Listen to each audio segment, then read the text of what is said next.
সবচেয়ে বড় চ্যালেঞ্জ আমার মনে হয় যে শেখরের মধ্যে না একটা ভীষণ আভিজাত্য আছে, ভীষণ একটা অ্যারিস্টোক্রেসি আছে, সে একটা জমিদার বংশের ছেলে।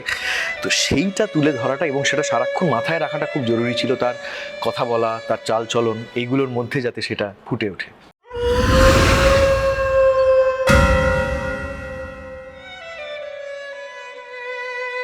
দারুণ লাগছে, দারুণ লাগছে, এবং এইটা একটা অভিনব প্রয়াস আমার মনে হয়, একটা খুব রিস্কি কিন্তু ভীষণ ইন্টারেস্টিং একটা অ্যাটেম্প্ট শার্লক হোমসকে বাঙালি করে একটা ছবি বানানো। সেটা আমি আশা করব দর্শকের খুব ভালো লাগবে। আমরা সকলে মিলে একটা দারুণ এন্টারটেইনিং ছবি তৈরি করার চেষ্টা করেছি।